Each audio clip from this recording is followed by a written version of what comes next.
안녕하십니까, 이진우입니다. 최근에 우리나라 한덕수 국무총리가 아르헨티나를 비롯한 중남미 3개국 순방에 나섰는데요. 마침 올해 우리나라와 아르헨티나는 수교 60주년을 맞았습니다. 우리는 이번 회담에서 광물과 식량 외교에 주로 초점을 맞추는 것 같은데요. 그동안 전기차의 필수 원료인 리튬 같은 광물 자원을 주로 중국에 그동안 의존해 왔는데 중국 이외의 나라로부터 공급받는 게 필요하다는 걸 최근에 절감하고 있죠. 그래서 자원 부국인 아르헨티나로부터 리튬을 안정적으로 공급받을 수 있을까 그 논의를 하고 있고요. 국제사회에 도움이 필요한 아르헨티나 경제에 우리는 또 어떤 도움을 주기로 한 건지도 궁금합니다. 오늘 역시나 박정호 시간에는 우리나라와 아르헨티나의 관계 다시 한번 조망해 보겠습니다. 손에 잡히는 경제 플러스 광고 듣고 시작합니다. 네, 세계 경제의 현안을 깊이 있고 재미있게 공부할 수 있는 역시나 박정호 시간, 오늘은 아르헨티나의 마지막 시간입니다. 명지대학교 박정호 특임 교수님 어서 오십시오. 예, 안녕하세요. 네, 아르헨티나는 배우니까 재미있긴 한데 네. 사실은 우리나라에서 제일 먼 나라잖아요. 그렇죠. 그렇네요. 아르헨티나 입장에서도 코리아가 제일 먼 나라 아니겠습니까? 그렇네요.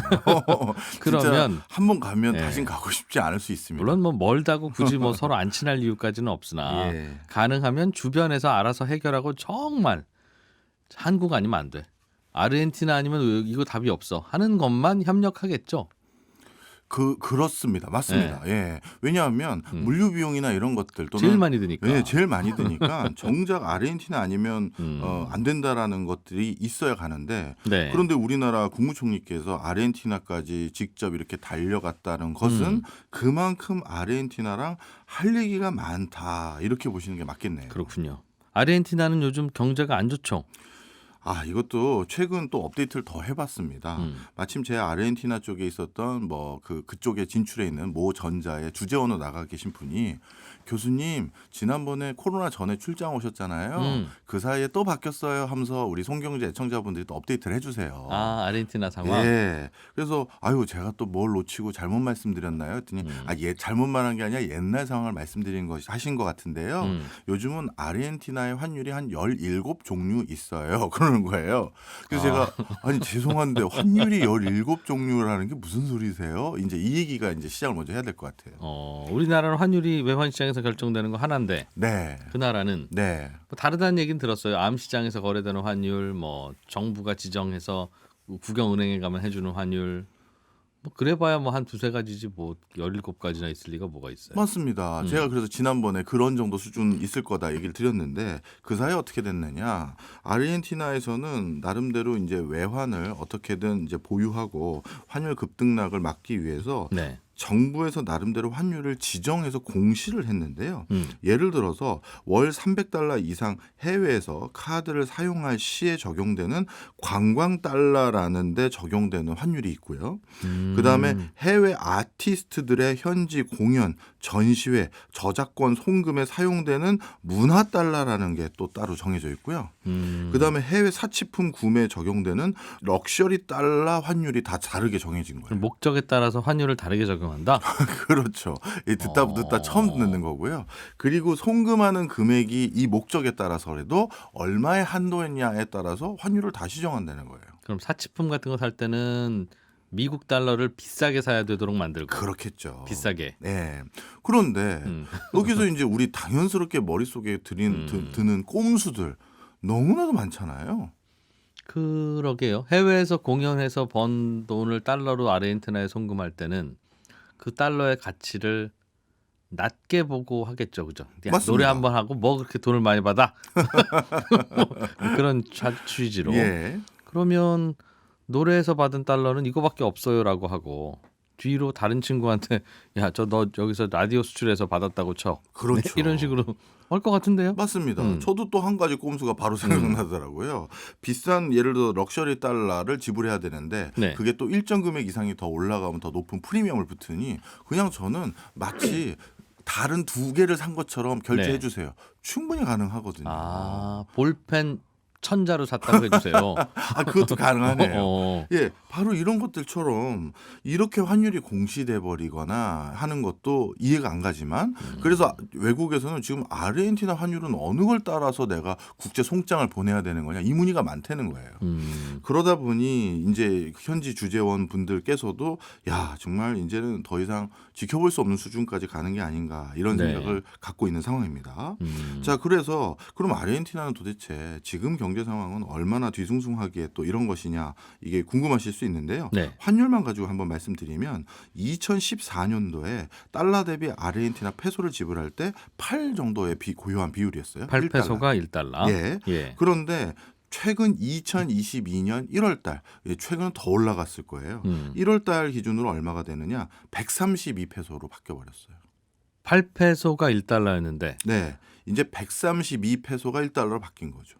페소 아르헨티나 화폐의 돈 가치가 얼마나 떨어진 겁니까? 10분의 1 이하로 희석된 거죠. 15배 이상 떨어졌네요. 네. 그런데 최근에는 그 편차가 더 클 거란 말이에요. 야, 그럼 20배 떨어졌다고 가정하면 우리나라 환율이 달러당 2만 원 된 느낌이죠? 그렇습니다. 와. 이런 상황이죠.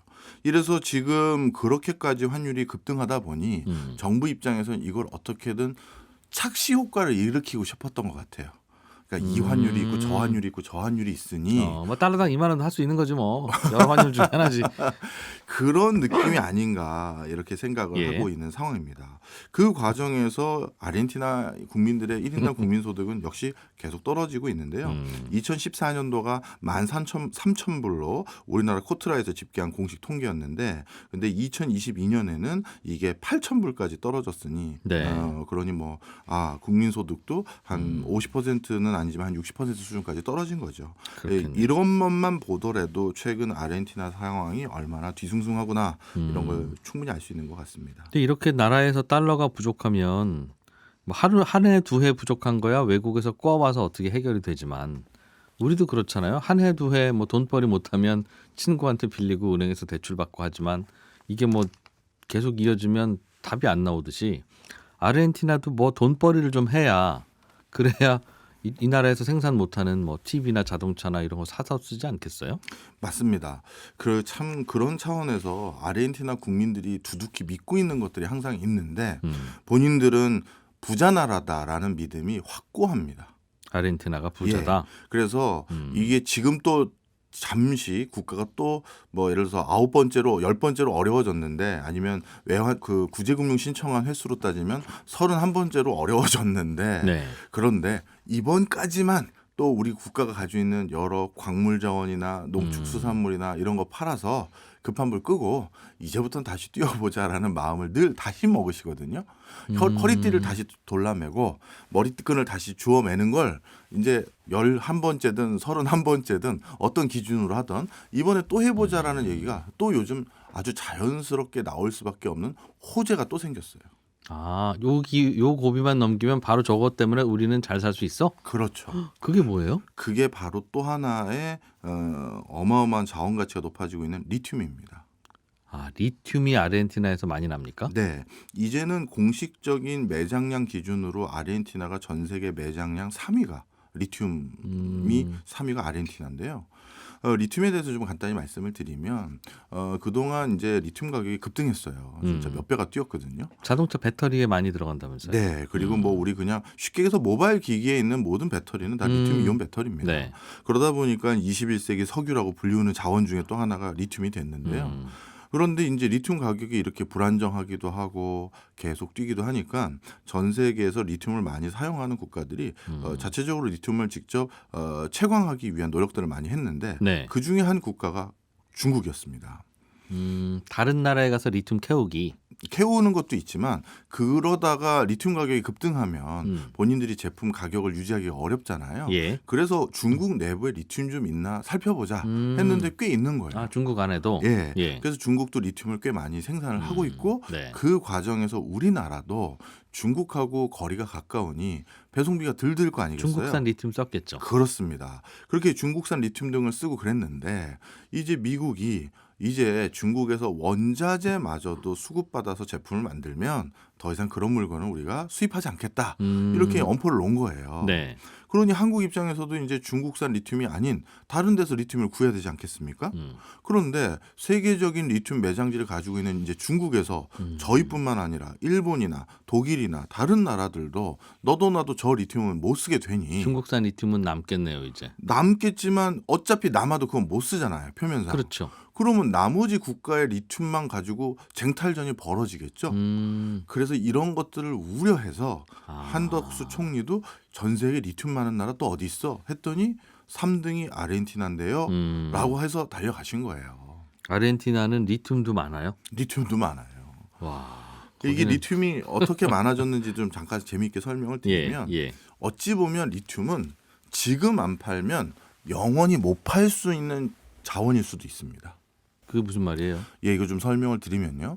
전 세계 육상의 리튬 매장 양으로 평가받는 게 8천만 톤 정도 됩니다.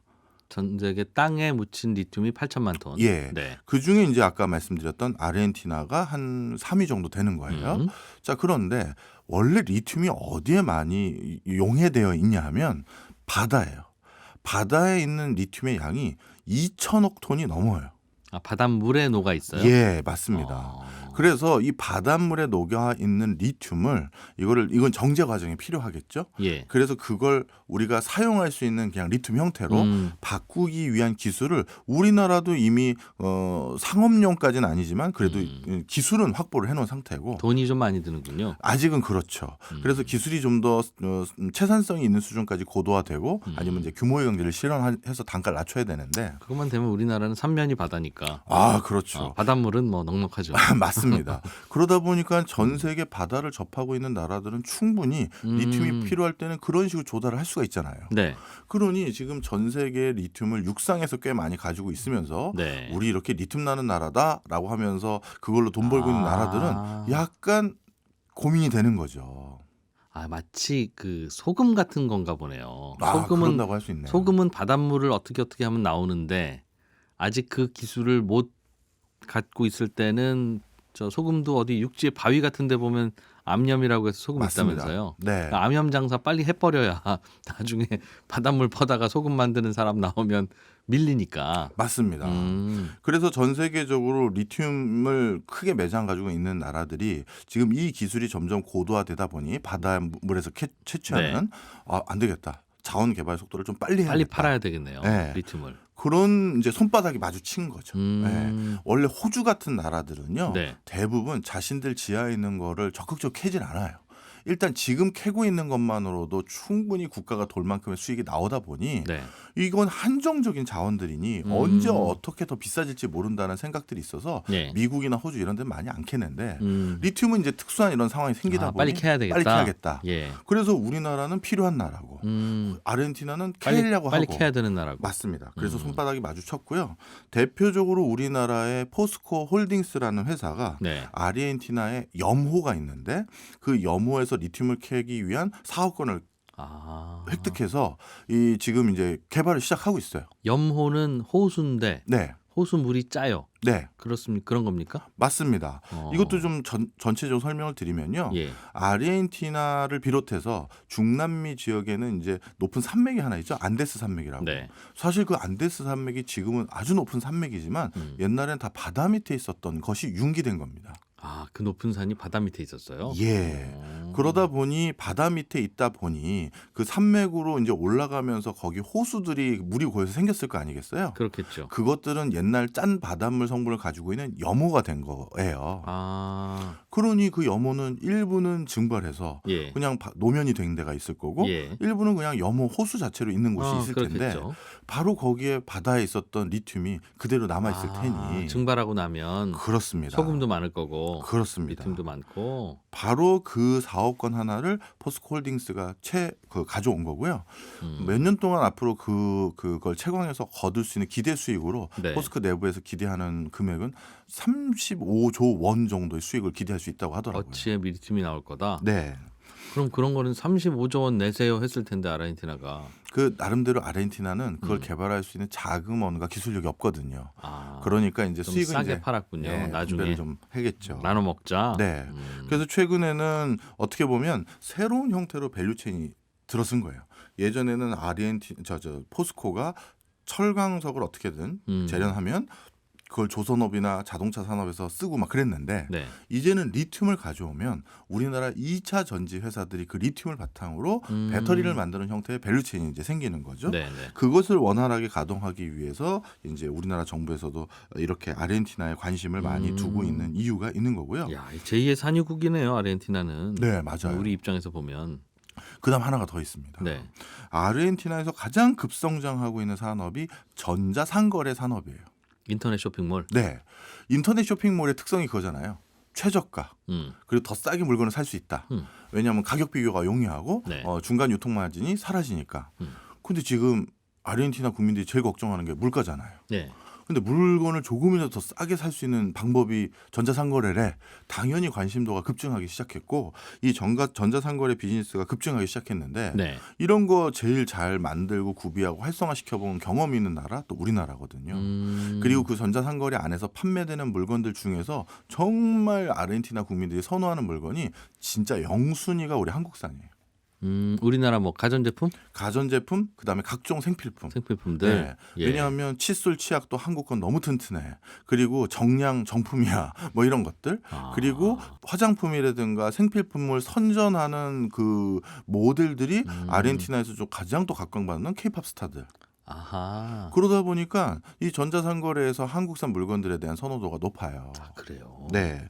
그런데 아르헨티나 내부에서는 아직까지 이런 전자상거래를 크게 활성화시키는 노하우가 좀 부족한 건 있거든요. 네.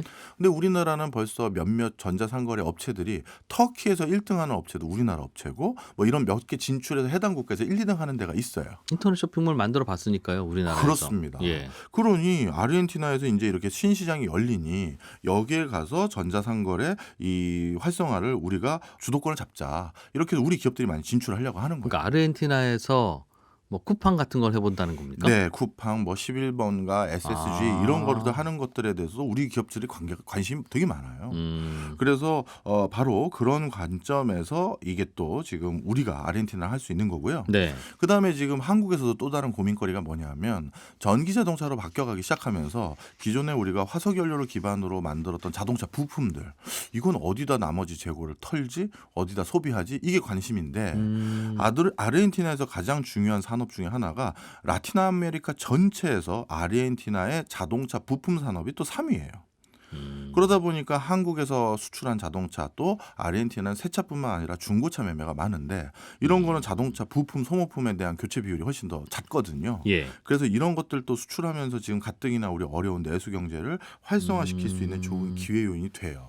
무역할 만한 게 좀 있다. 예, 바로 그런 것들 때문에 아르헨티나에 대해서 우리나라도 계속 관심을 두고 있고요. 하나 더 있습니다. 네. 또 이게 또 보니까 또 부럽네요. 아르헨티나는 리튬 세계 3위라고 말씀드렸잖아요. 요즘 전 세계적으로 또 가격 비싸진 게 또 가스 아니겠습니까? 천연가스요? 예. 근데 그것도 나요? 천연가스는 아니고 셰일가스인데 예. 천연가스 이렇게 가격 비싸지면 다시 셰일가스가 경쟁력이 생기거든요. 그렇죠. 그러다 보니까 아르헨티나도 가스 비쌀 때 셰일가스 또 빨리 팔자. 이게 또 생긴 거예요. 셰일가스도 많이 나요? 셰일가스는 세계 매장량 2위에 해당됩니다. 그리고 셰일 오일은 세계 매장량 4위에 해당되는 거죠. 보통 이런 얘기 들으면 네. 신이 있는지 없는지는 잘 모르겠는데 네. 이런 얘기 들으면 신이 없구나. 불공평하다. 네, 신이 있다면 이렇게 불공평하게 나눠줬을 리가 없잖아요. 그러니까요. 하여튼 그래서 이런 자원 개발에 대한 관심도도 높은데 우리나라도 지금 전력이나 난방에 있어서 절대적인 비중을 차지하는 게 또 가스랑 석유다 네. 보니 예. 이런 자원 외교 차원에서도 방문을 안 야. 할 수 없는 나라다. 아르헨티나가 조금만 우리랑 가깝게 있었으면 우리랑 많이 친했겠네요. 그렇죠. 사실 우리나라가 지금 가장 공을 들이고 있는 나라 그건 어떻게 하냐면 얼마나 중요한 외교관을 보내느냐가 그걸 아는데 그렇죠. 원래는 4대 그 외교관들을 보내는 나라가 있거든요. 미국, 일본, 중국, 그 다음이 사우디였어요. 예. 근데 이제 사우디와 똑같거나 사우디를 앞지를 나라가 호주로 바뀌어가는 거예요. 아, 자원 외교할 거 많으니까. 그렇습니다. 근데 아까 말씀하신 것처럼 아르헨티나가 이 근처 어디 붙어 있었으면 와. 아마 4위가 진짜 아르헨티나가 되지 않을까 이런 생각도 드네요. 네. 그렇군요. 우리나라의 지구의 반대쪽에 있는 가장 먼 나라 아르헨티나. 그런데 이것저것 조각을 맞춰보니까 우리랑 딱 맞는 게 참 많네요. 네. 아르헨티나 이야기. 그러면 1부 여기서 마무리하고 광고 잠깐 듣고 2부에 이어서 아르헨티나 이야기 마저 좀 들어보겠습니다. 세계 경제의 다양한 현안을 깊이 있고 재미있게 공부하는 역시나 박정호 시간. 오늘은 아르헨티나 공부를 이어가고 있습니다. 명지대학교 박정호 특임 교수와 함께하고 있고요. 아르헨티나가 참 복받고 운 좋은 나라라는 이야기를 일부 내내 저희가 들었는데, 아니 뭐 이렇게 파면 돈 되는 게 이렇게 많이 나오는 나라가 왜 지금까지 이렇게 어려웠을까? 오히려 자꾸 그런 게 궁금해지네요. 이 돈 다 벌어서 뭐 했어요? 참 안타깝게도요. 예. 이렇게 자원이 많은 국가가 자원을 자체적으로 개발할 능력이 없고 그다음에 개발을 할 뭐랄까 기술력도 없어서 특히 에너지원을 외국에서 사오는데 돈을 많이 씁니다. 에너지원이라면 예를 들어서 전기를 밝히기 위한 석유를 사온다든지 네. 아니면 예를 들어서 석탄을 사온다든지 아. 이런 것들을 자기네들도 오일 가스니 뭐 오일 석유니 뭐 이런 것들 셰일 오일이니 뭐 이런 네. 것들 많이 가지고 있음에도 이거를 다 어디서 전량 거의 의존하냐 하면 옆에 있는 브라질에 의존을 합니다. 아르헨티나는 땅 파면 석유 가스 안 나옵니까? 나는데요. 그리고 예. 사실 개발 안 된 지역도 많아서 더 많을 거예요. 음. 앞으로 지네들이 더 많이 찾을 수 있다는 것도 알아요. 네. 그런데 그거를 개발할 수 있는 대규모 자금이 없고 맨날 국가 부도나는데 돈이 어디서 나겠어 하겠어요. 투자를 하기가 쉽지 않다. 그렇죠. 기술은 더더욱 좀 미비한 상태고. 네. 그래서 인근의 브라질에서 다 사다가 쓰는데요. 석유를. 예. 예. 그런데 이렇게 뭐 환율 급등하고 뭐 부채 많아지면 그 석유 가격이 얼마나 비싸지겠어요. 비싸지겠죠. 예. 그러다 보니까 맨날 에너지 사오는데 돈을 거의 대부분 쓴다 이렇게 보셔도 되는데요. 특히 이 에너지 사오는데 이 돈을 많이 쓰는 과정에서 아르헨티나는 또 이제 믿는 구석이 하나 있는 게요. 우리는 한 15년만 더 어떻게든 버티면 네. 이것도 이제 문제가 해결될 수 있는데 이 생각을 많이 합니다. 15년 버티면 에너지 문제도 해결된다고요? 네. 이미 석유가스는 많이 나고 있는데도 돈 없고 기술 없어서 못 캐는데. 그 이유를 설명드리면요. 이제 한 15년 정도 지나면 아르헨티나는 절대적인 에너지 수급의 비중을 뭘로 옮기려고 하냐면 신재생 에너지, 태양광과 풍력으로 전환을 할 생각을 하고 있어요. 왜냐하면 아르헨티나는 전 세계에서 태양광 발전과 풍력 발전을 하기에 가장 좋은 나라 하나만 꼽아라라고 하면 이 신재생 에너지 분야의 전문가들이 동시에 얘기하는 나라가 아르헨티나입니다. 저기 북유럽 같은 경우는요. 네. 풍력 전문가들은 북유럽을 얘기해요. 바람이 계속 부니까요. 네. 근데 북유럽은 1년의 절반은 밤이잖아요. 네. 그러니까 거긴 태양광을 또 못해요. 그런데 태양광 또 저기 뭐 발전에 대해서 전문가들은 또 중동 지역이나 이렇게 해 쨍쨍 드는 이런 데를 얘기하겠죠. 네. 근데 태양광과 풍력을 같이 고려해서 둘 다 제일 잘할 수 있는 나라 그러면 모두 아르헨티나를 꼽아요. 아, 햇볕도 쨍쨍. 네, 바람도 잘 쌩쌩. 불고. 예. 좀 전에 말씀드렸던 일부에서 이 안데스 산맥 있지 않습니까? 예. 이게 워낙 고산지대에 있다 보니까 흔히 말해서 관목이라고 하죠. 낮은 풀이나 네. 나무만 자라요. 그러다 보니 장애물, 엄폐물이 없죠. 아, 바람 쌩쌩 잘 불겠네요. 바람이 쌩쌩 잘 불죠. 그리고 바람에 중요한 게 1년 내내 불어야 되고 한쪽에서 한쪽 방향으로 불어야 되는데 네. 역시 그 조건까지 갖추고 있어요. 아, 그러다 그래요? 보니 풍력을 조금 더 효과적으로 가동할 수 있는 오. 기술력을 확보하게 되면 예. 아르헨티나는 풍력으로 어마어마한 반영구적인 에너지를 조달받을 수 있겠죠. 바람도 돈 되는 바람이 부는군요. 맞습니다. 그다음에 진짜. 태양광인데요. 네. 아르헨티나 뭐 농업 강국인 거 제가 말씀 안 드려도 다 아시잖아요. 바로 그 태양광을 또 하기 좋은 뭐랄까요 초원지대 이런 것들 그리고 안데스 산맥에서도 뭐 워낙 잘 되니까요. 바로 이런 것들 때문에 이제는 이런 것들만 우리가 인프라만 잘 조성하면 쉽게 말해 그렇게 많은 돈을 벌어다가 네. 에너지 사오는 데 쓰는 그런 과오를 이제 반영구적으로 안 할 수 있다고 생각을 하는 거예요. 설치만 하면. 네. 바로 그런 것 때문에 이번 정권에서도 이런 신재생 에너지 관련한 법규를 대거 입안하고 투자를 네. 하겠다고 했었는데 뭐 지금은 또 국가적인 어려움이 있어서 원활하게 되지는 않고 있는데요. 음. 바로 아르헨티나 국민들이 이번에 한 번만 더 급한 불 꺼주면 우리에겐 밝은 미래가 올 거다라는 믿음들을 좀 가지고 있는 맥락도 이런 것들이 있죠. 그러면 투자를 하라는 겁니까? 아르헨티나는 우리한테? 네, 이게 여러 가지가 있습니다. 이제 전 세계적으로 탄소 배출을 저감한 기업이나 국가는 뭔가 금전적으로 이득으로 이걸 환원할 수가 있잖아요. 예. 그러니 아르헨티나에서 이렇게 전력 생산을 할 수 있는 설비를 외국에서 좀 투자를 해라. 그러면 그걸로 니네 탄소 배출권을 사든지 뭐 할 수도 있는 것이고 이런 것들에 대한 기대치가 많은데 지금 전 세계 경제가 어려우다 보니까 그런 막대한 투자를 하는 기업들이 많지 않은 게 있고요. 네. 그다음 두 번째는 아르헨티나 자체적으로는 이런 걸 할 만한 기술력이나 뭐 인프라를 갖춘 공공기관이 없어요. 그러다 보니까 지금은 안 되는 건데 한국 같은 곳이나 이런 데는 또 여기 관심이 있거든요. 왜냐하면 네. 한국이 그동안 풍력이나 태양광 이런 거 관심이 있다가 이걸 제대로 못했던 가장 큰 이유는 중국 때문이었어요. 중국이 왜요? 그러니까 규모의 경제를 먼저 실현해서 제게 제일 싸요 하면 다른 업체들이 다 고사되는 거예요. 그렇겠죠. 예. 누가 만들어도 저게 제일 싸면. 예. 네. 근데 중국 정부가 어떻게 했냐면 대표적으로 태양광 분야는 융기실리콘이라는 대표적인 회사를 중심으로 해서 중국 정부의 각각 지자체가 먼저 바이어가 돼줬어요. 우리 지자체가 대규모 태양광 산업에 투자할 테니 네. 우리를 위해서 태양광 패널 얼마 보내줘, 뭐 설비 뭐 얼마 보내줘 이런 걸 다 하다 보니 대량 생산을 하고. 대량 생산을 할 인프라를 구축했으니 가격이 싸졌겠죠. 네. 그러니까 전 세계적으로 태양광 좀 하겠다라고 하는 사람들은 다 견적 받을 텐데 네. 한국 업체, 중국 업체, 뭐 유럽 업체, 미국 업체 있을 텐데 중국 업체 가격을 못 이기는 거예요. 그러다 보니까 대부분 다 고사됐죠. 네. 근데 우리나라는 그러면 LG, 뭐 한화 많은 회사들 뛰어들었거든요. 지금은 뭐 태양광 하겠다는 회사가 거의 없어진 거냐? 네. 방금 말씀드린 중국 업체 때문에 우리나라 시장도 중국 물건에 뺏겨버렸어요. 그런데 그러면 어디에서 우리가 이 기술력을 다시 확보할 수 있는 시장성을 확보할 수 있는 이런 곳을 얻을 수 있을까? 역시 이번 출장의 메인 테마는 아니었지만 여기는 앞으로 이거에 목매고 하려고 하는 나라잖아요. 패널이 필요하니까. 네. 그럼 여기는 중국산 사다 쓸 거 아니겠습니까? 아르헨티나도 싼 거 알 텐데. 자, 그런데 지금 전 세계적으로 어떤 기조냐? 중국의 태양광 설비 업체들을 고사시키기 위해서 미국이 신장 위구르 인권 유린 방지법을 만들었어요.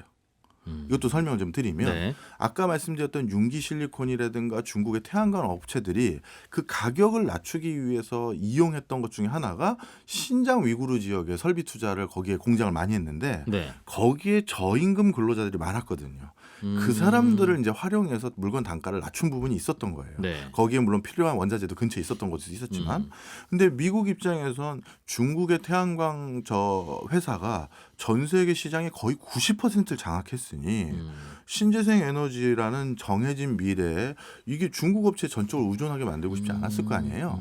그래서 중국의 태양광 업체 고사법 이렇게 만들 수는 없죠. 외교 간의 관계가 있는데. 네. 예. 그런데 아주 좋은 명분이 있는 게 신장 위구르 지역의 사람들의 노동자들의 인권을 유린하고 있다. 탄압하고 있다. 아, 그래서 저 동네에서 나오는 물건은 사지 말자. 그렇습니다. 그렇게 되면 이제 그 법안에 동조하는 이제 서구 열강 세력들이 늘어나고 있어요.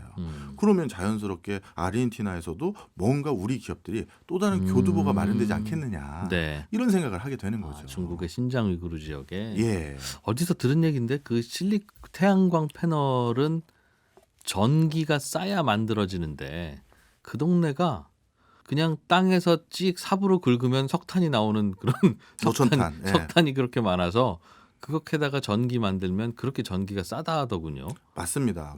바로 그 노천탄을 캐는 네. 신장 위구르 그 지역의 그 인부들을 바로 저임금의 또 고된 노동에 인권 유린하고 있다라는 걸 명분으로 삼은 거죠. 그래서 그 동네 태양광 패널은 쓰지 말자. 예, 맞습니다. 그렇게 되면 우리나라 태양광 패널을 사다 쓸 것이다. 아르헨티나에서. 그런 기회를 좀 만들어 볼 수 있지 않을까라는 생각도 있고요. 네. 근데 안타깝게도 우리나라 회사들이 점점 이 사업을 철수하고 있어서 이번 아젠다에서 높은 수준으로 검토되는 건 아니었어요. 근데 이제 우리도 걱정이 이제 슬슬 되는 게 네. 예를 들어서 아르헨티나에게 뭔가 이런 광물 자원이나 이런 걸 많이 이제 가지고 와야 되는데 대금 결제도 우리가 어렵게 번 달러로 하고 싶지는 않을 거 아니겠습니까? 그러면 우리는 뭘로 할 수 있을까 했다가 이제 우리는 이렇게 시설 투자할 테니 대금 결제를 광물로 가져갈게 이런 딜도 많이 하거든요, 한국은. 아하. 네. 그러다 보니까 우리는 네. 충분히 할 수 있지 않을까라는 막연한 생각이 있고요. 다시 아르헨티나로 돌아와서 네. 자 그러면 정말 아르헨티나인들의 꿈들이 실현되면 어떻게 되느냐? 본인들은 저 안데스 산맥의 해발 3,000m나 되는 저 높은 곳에 나무 한 그루 없는 곳에서 바람이 그냥 시속 뭐 100km로 불면서 네. 에너지 계속 나오고 그거보다 약간 낮은 곳에서는 햇빛 쨍쨍 비치는 곳에서 태양광으로 전력 수급 받고 그러면 그것들을 이 신재생 에너지들의 가장 큰 단점은 바로 불균질한 에너지 수급 체계인데 네. 그럼 뭐 어때? 우리는 전 세계 리튬 매장량 3위인데 이 리튬으로 배터리 잔뜩 만들어서 저장해서 바람 안 불고 햇빛 안 비칠 때는 거기다 저장해놨던 거 썼다가 다시 내일 날씨 좋아지면 또 하면 되지. 그러면 국가가 외화가 필요한 절대적인 이유는 에너지 수입 때문인데. 그런데 그게 없어도 되니 이제 우리는 언젠지 모르겠지만 우리 아르헨티나는 반드시 달러가 걱정 없는 세상 온다. 지겨운 외채 고민 끝이다. 네, 그런 믿음을 가지고 있는 국민들도 상당히 있어요. 야, 국민성 자체가 많이 낙관적이시네요, 그분들이. 그럴 수밖에 없지 않겠습니까? 이 정도 되면. 하기야 일어나고 나면 이 좋은 날씨에 뿌듯한 들판에 뭐 곡식들 많고 그러면 걱정도 있다가 날아갈 것 같기는 해요. 제가 예. 제 친구들 중에서 네. 제 친구 아버님이 그냥 건물을 한 10채, 20채씩 가지고 있는 집에 자제분 중에 네. 부지런한 사람을 본 적이 없어요. 어, 저래도 그렇게 열심히 그분들이 열심히 사는 반칙 아닌가? 그렇죠. 아니, 막 그럴 수밖에 없어요. 우리가 집에서 열심히 아이스크림 만들지 않는 이유가 네. 길 건너가면 쪼르르 가면 700원이면 사 먹을 수 있으니까. 예. 그래서 아르헨티나도 또 이런 거고요. 오늘 뭐 이따가 또 다른 얘기도 해서 다 말씀 못 드렸지만 네. 전 세계 주요 광물 자원 보유량을 전부 평균을 내보면 아르헨티나가 세계 6인데요. 여기에 그 전 세계 이제 국제기구의 이제 통계들을 살펴보면 예. 아르헨티나가 전 세계 주요 광물 자원의 6위에 해당됩니다라고 하고 이렇게 각주가 달려 있어요. 네. 단 아르헨티나는 아직 미개발된 상태의 부지가 많아 더 많을 수 있음 이렇게 표시가 되어 있어요. 확인이 다 안 됐다. 더 옆에 시출 안 해봐서 그런데 거기도 뭐 있을 수 있음 이게 써 있어요. 그러니 당연히 뭐 낙관적일 수밖에 없죠. 근데 아르헨티나가 국토도 넓죠. 넓죠. 세계에서 여기가 국토가 몇이냐 하면요. 이게 살펴봤는데 8위에 해당됩니다. 그러니까 국토도 8위니까 뭐가 많죠. 자원도 6위인 게 뭐 땅이 넓으니까 그 땅에 뭐라도 있겠죠. 맞습니다. 그러니 뭐 그것도 어찌 보면 엄청 큰 혜택은 아니고 당연히 호주 이런 데 많은 이유가 뭐 아주 좁은데 스위스의 자원이 뭐 전 세계 1위다 그러면 저기 왜 어떻게 저기만 몰려 있어 그러겠는데 그렇네요. 생각해 보니까. 호주 같은 데 많은 건 당연히 땅이 넓으니까 골고루 있다 보면 다 모으면 많지 그럼 근데 적겠나. 이것도 약간 반칙인 게 아르헨티나는 예를 들어 전 세계에서 땅 넓은 나라들 중에서 네. 아프리카 국가들 같은 경우는 그 위에 육상에서는 그 너무 뜨거운 열사의 나라라든가 중동도 마찬가지고 네. 그래서 땅 속에는 값진 게 많은데 땅 위에는 참 뭐 할 거 없는 나라들이 있거든요. 네. 근데 아르헨티나는 땅 위도 너무 좋은 게 전 세계 8위의 국토 면적을 가지고 있는 나라가 네. 너무 비옥한 면적이 그래서 경작을 하고 있는 면적이 53%예요. 다 농사가 가능한 거예요. 예. 그래서 이렇게 되고 국토에 이 농지로 활용 가능한 다 이렇게 53%를 지금 다 쓰고 있는 게 아니라 네. 53%에 해당되는 데는 다 농사 지을 수 있는 땅이라고 땅인데. 확인이 되는 거고 그러니까 본인들이 진짜 경작 더 하자고 작심하면 더 할 수 있는 나라고요. 그다음에 국토의 75%가 아직까지는 미개발 상태인 상태예요. 네. 그냥 나대지로 야생 상태 그대로 놔둔 거죠. 그러니 앞으로 만약에 뭐 전 세계 곡물 파동이라든가 식량난 이런 건 앞으로 더 우려되는 상황이잖아요. 그럴 때 아르헨티나는 세계적으로 농사 더 지을 수 있는 땅이 많은 거죠. 야, 막강한 부동산 보유국. 네. 바로 이번에 이것도 또 그래서 아젠다 중에 들어가 있습니다. 농업이요. 농업이요? 네. 사실 우리나라가 아르헨티나에서 농사짓기로 관심을 뒀던 거는 1970년대 중반 때부터인데요. 그때 오일 쇼크 일어나기 시작하면서 우리가 그때 돈 벌어온 어렵게 번 달러로 결국 먹거리 외국에서 사오느니라고 이 달러 귀한 달러를 다 다시 쓰는구나. 식량 수입하고 에너지 수입하고. 예. 그런데 석유를 우리가 어디서 할 수는 없으니 그러면 식량 수입을 하지 않는 구조를 만들어 볼 방법이 없을까 정부 단에서 고민하다가 저기 지구 정반대쪽 제일 먼 아르헨티나라는 나라가 있는데 세상에 심으면 그냥 알아서 자란대요. 비료 안 줘도 알아서 자란대요. 그러면 거기 정부랑 얘기 좀 해보자라고 해서 얘기를 했어요. 그래서 뭘 했느냐. 우리 한국이 거기 국유지를 좀 살 수 있겠습니까 해서 네. 아르헨티나로부터 국유지를 사놓은 게 있습니다. 땅을 사왔어요? 사왔습니다. 이걸 코파 코리아라고 부르는데요. 사온 건 아니고 사놨겠네요. 사놓은 거죠. 예, 네, 예. 맞습니다. 그때 대금을 다 지급했어요. 네, 네. 그리고 지금까지 보유세를 계속 내고 있어요. 땅에 대한 보유세. 땅 세금을. 네. 우리 땅 맞네요. 네. 그런데 그 땅의 면적이 서울시 면적의 절반 정도 돼요. 야. 어마어마하죠. 네. 그래서 그때 그걸 보낸 이유가 바로 뭐다? 이 땅에서 농작물을 우리 농민들 직접 보내서 거기서 재배하면 그냥 우리나라 사람이 우리나라 사람한테 파는 거니. 그거 그냥 배로 실어 오기만 하면 된다. 그렇죠. 그러니까 이거 달러 쓸 이유가 줄어들잖아요. 그래서 그걸 해보자라고 거기를 어마어마하게 땅을 사놓은 거예요. 그리고 그게 잘 되면 더 살려고 했고. 충청남도 아르헨티나군. 그런 거네요.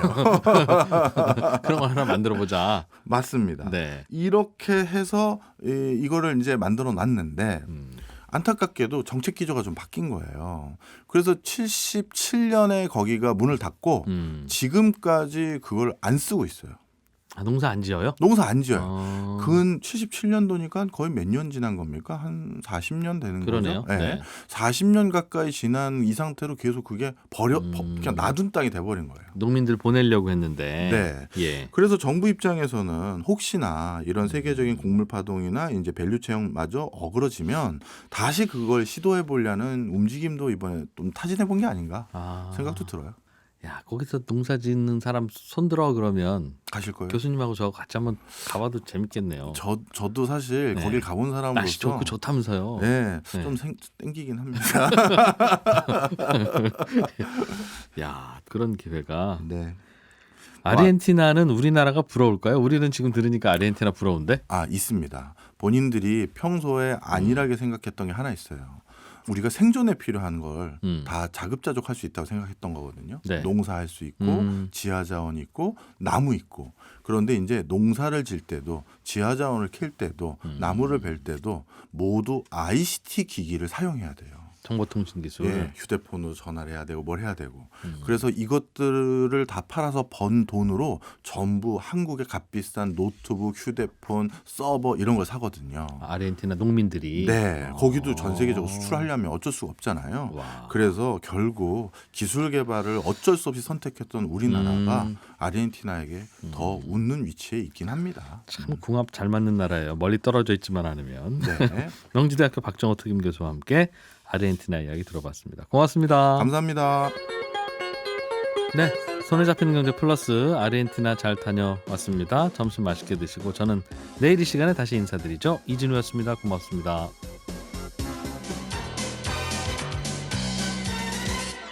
더 깊고 더 재미있는 경제 이야기. 이진우의 손에 잡히는 경제 플러스.